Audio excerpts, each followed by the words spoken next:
सीताराम सीताराम सीताराम। जय श्री राम जय श्री राम जय श्री राम।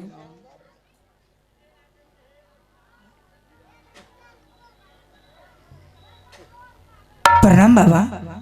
खुश रहो बच्ची। क्या बात है कि तुम इस योगी महात्मा का रास्ता रोकी है?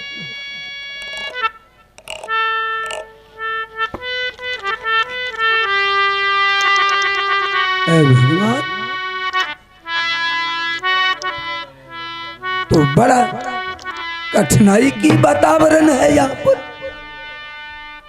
बाबा महाराज, बोलो बच्ची।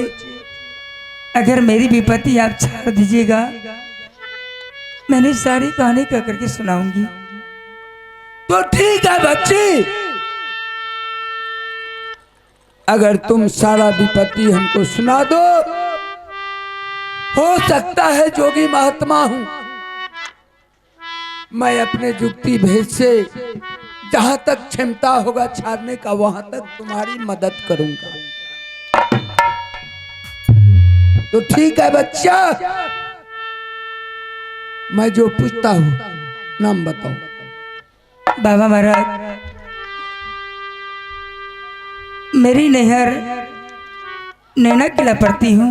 अच्छा, मैं बेटी चंदेला सिंह का हूँ। हाँ मेरी नाम रानी सोना। हाँ। मेरे बाबा ने शौक से शादी मोहवी किला में की थी। अच्छा, मेरी ससुराल पड़ती है मोहवी किला। मेरे देवर जी का नाम बाबू रुद्र सिंह। अच्छा, मेरे बेटा का नाम इंदर सिंह। हाँ। छोटा बेटा का अमरदीप सिंह। अच्छा, मैं पतिनाथ का नाम कैसे ले सकती हूँ? समझ गए। बाबा महाराज, मैं इस चौराहे पर सादा बर्फ में बांटती हूँ। तो बच्ची, सबसे पहले बताओ कि जब तुम्हारा ससुराल महापा किला राज पड़ता है, तो फिर सुरमलपुर राज में तुम कैसे हो? बाबा महाराज, मैं जो सुरमलपुर आई थी, हाँ। एक बच्चा बात लेकर के मेरे देवर जी पर करके, मेरी गोतनी पर करके, दोनों भाई में उछल गए। हाँ। बाबा महाराज, बच्चा बात लेकर के मेरी गोतनी ने तीर से तार बना चुकी। अच्छा। मैंने बार बार समझाई, मेरी बच्चन को वो नहीं रखी। हाँ। यहाँ तक नौबत आ गया दोनों भैयारी में राज बंटवारा करने के लिए। अच्छा। वो बंटवारा कर दिया। बंटवारा जब हो गया तो वह राज मेरे पतिनाथ के नाम से थे। अच्छा, तुम्हारी कहने का मतलब है बच्चा के वातावरण लेकर के पूरे परिवार में वातावरण फैल गया। हाँ बाबा महाराज। और बड़े भैयारी के नाम से जमीन जाल था। हाँ। और छोटे भैयारी के नाम से कुछ भी नहीं था। उस पर छोटे भाई को बाहर निकाल दिया गया। घर से बाहर निकाल दिया। तो उसके विरोध में तुम? मैंने अकेली थी। अच्छा। या सुरमल सिंह ने चुनौती भेजा, या ऐसा कोई वीर है माँ का लाल, मैंने मेले लगाया हूँ, अगर बाहों में बल है, छाती में दल है, या तलवार में धार है, तो मेरे आप मेला आकर के दाखिल हो जाए। अच्छा। मैंने बाबा महाराज जोश में होश गंवा करके हाँ। इसकी मेला आई। बाबा महाराज, मैं क्या करूंगी? सुरमल सिंह ने बात जबरदस्ती मेरे साथ युद्ध किया। अच्छा। युद्ध में मैंने हार गई। ओ, कहने का मतलब तू युद्ध में हार गई? हाँ बाबा महाराज। अच्छा। बाबा महाराज, उन्हें मुझसे शादी करने के लिए तैयार है, लेकिन उससे मैं बोली तुम्हारे साथ वैसे शादी नहीं करूंगी। मैंने 12 बरस सदा बरात में बांटूंगी। जिस रोज 12 बरस मुझे पुड़ जाएगी, सादा बरस बांटना हुआ, हाँ, उस रोज तुम्हारे साथ मैं शादी करूंगी। जाने पापी राजा, तुम तो राजा के नाम में कलंक हो गया, जो कि इस विधवा नारी को तुमने बेबस कर करके तुम उससे शादी करने की वातावरण करता है। बच्ची, अगर तुम्हारे आदेश हो तो मैं उस पापी राजा को मैं शराब दे दूंगा, जड़ करके भस्म हो जाएगा। बाबा महाराज, इस राज में कोई नहीं आ रहा था। अच्छा मैं किसको दान करती? बाबा महाराज, अगर आप दान लीजिएगा मैं आपको भोजन अपने हाथों में कराऊंगी। तो ठीक है बच्ची, अगर तुम सती हो तो तुम्हारे हाथ से मैं भोजन लूंगा, और जहां तक होगा तुम्हारा सहारा करने का, हो सकता है तुम्हारे पति मिले, तुम्हारे देवर मिले, हम तो किसी को जानते पहचानते नहीं, सूरत देखे हैं, तो तुम्हारी सारा वातावरण मैं बता सकता हूँ। बाबा महाराज, मैं बहुत दूरी तक जाता हूँ, कुशेश्वर, सिंहेश्वर, तिलकेश्वर, पुसहो, मने गंगा, हरिद्वार, ऋषिकेश, मथुरा, सगड़े घूमते हैं बच्चा। बाबा कहाँ मिलेगा कोई तो मैं उसको दान पुण्य दे करके ये कहानी बता सकता। आप तो बाबा 10 द्वारी हैं। हाँ 10 दरबार जाते हैं, भिक्षा रचाते हैं, किसी को दरवाजे नहीं रहते। ठीक है बच्चे, लेकिन बाबा अगर मेरी सम्मान अगर पहुंचा दीजिएगा, मैं आपको नाम कभी नहीं भूलूंगी बाबा। ठीक है बच्ची, हम तुम्हारा अवश्य मदद करेंगे। लेकिन बाबा मैं आपको दान दे रही हूँ, लेकिन मैं अपना पहचान अच्छा आपको मैं अवश्य दूंगी। ठीक है बच्ची, ठीक।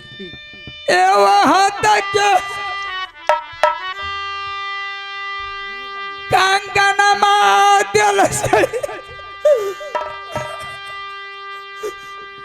देवरा बाबू के जा हे भगवान, हाथ के कंगनमा दिल से हो देवरा बाबू दुलारुआ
मैया के सामान यौ बाबा मन रहै देवर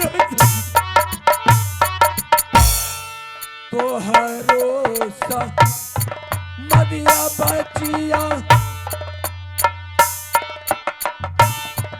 देव पहुँच जाई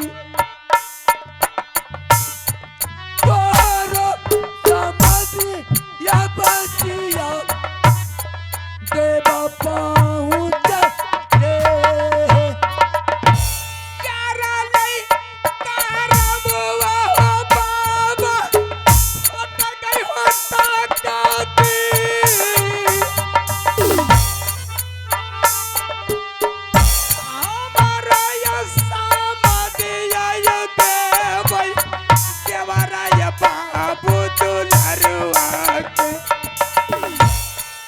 बनता धई राजा बचिया जोगिया पायो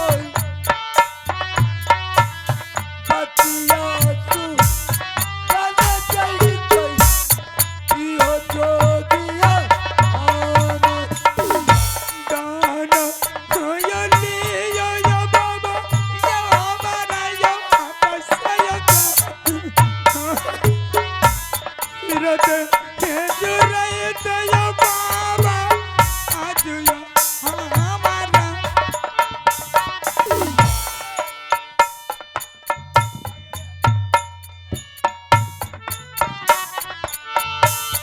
गाना यो लियो बाबा आए दूरा पर रचा गाना ये लाके जयो हाये सुर मंसूरा से बाबा बच्चा महाराज मैं मैं आपको तुम्हारा भलाई अवश्य करूंगा। बाबा महाराज मैं बोलो। अपना पहचान दे रही हूँ। ठीक है जब मैंने मेला गई थी मेरे देवर जी हाथ में कंगन पहराया था अच्छा या कंगन मैं आपको दे रही हूँ। कंगन अगर मिल जाएगा देख देंगे तो वह पहचान अवश्य हो जाएगा। ठीक है तुम्हारा हर पता हर पहचान बता दूंगा। हे यो हाथ के यो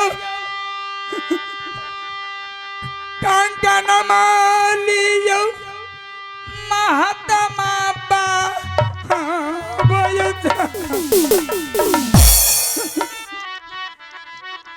हाथ के कंगन माली यो यो रानी सो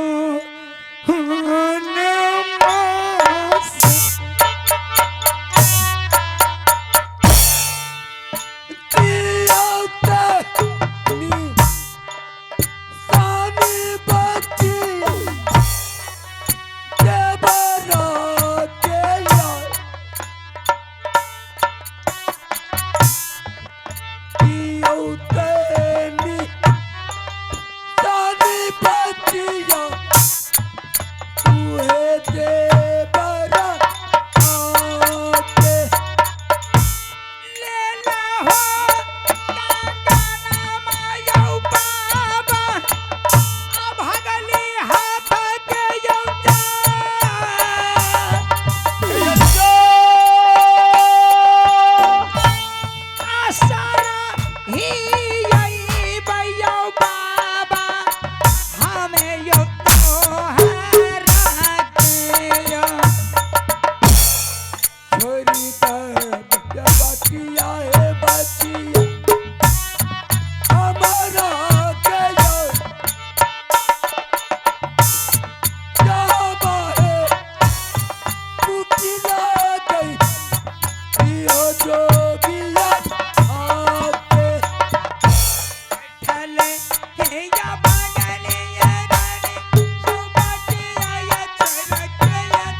मेरा राम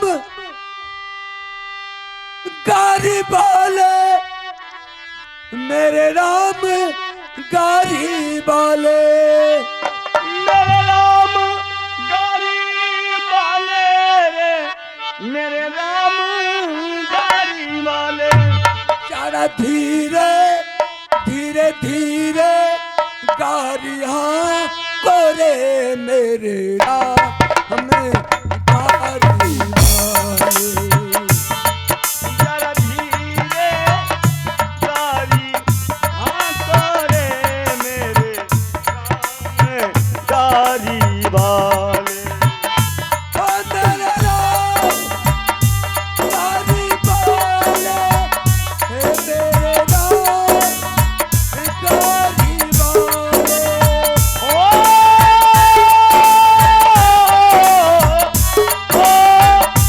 राम गारी वाले मेरे राम गारी वाले।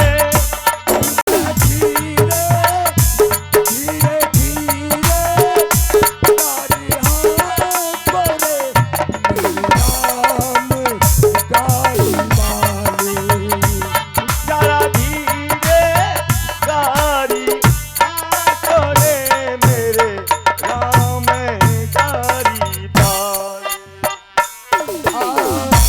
गारी मेरी चली छबीले, पहले लाल गुना। गाड़ी मेरी छैल छबीले, पहिया लाल गुलाब। गारी मेरी चली छबीले, पहले लाल गुना। गाड़ी मेरी छैल छबीले, पहिया लाल गुलाब। बचने वाले तेरी छबीले, बचने वाले छैल छबीले, हकने वाले राम मेरे राम गारी वाले।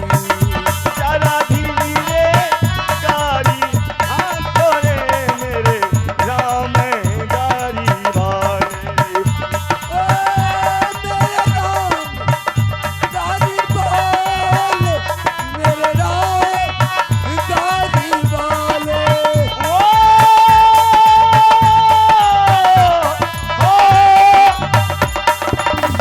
राम गाड़ी वाले रे, मेरे राम गाड़ी वाले।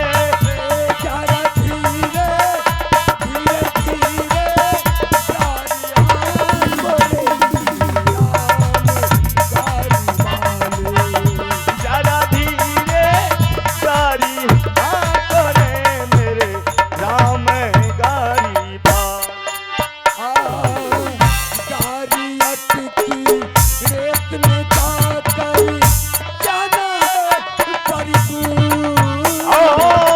गाड़ी अटके रेत पे जाके जाना है बड़ी दूर। गारी अटकी रेत में जाकर जाना है बड़ी दूर। गाड़ी अटके रेत पे जाके जाना है बड़ी दूर। पापी सब को धर्मी सब को पार उतर गए। धर्मी सबको पार उतार के, धर्मी सब को पार उतर गए। धर्मी सबको पार उतार के। पापी चकना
इस जंगल में मनुष्य का आवाज आ रहा।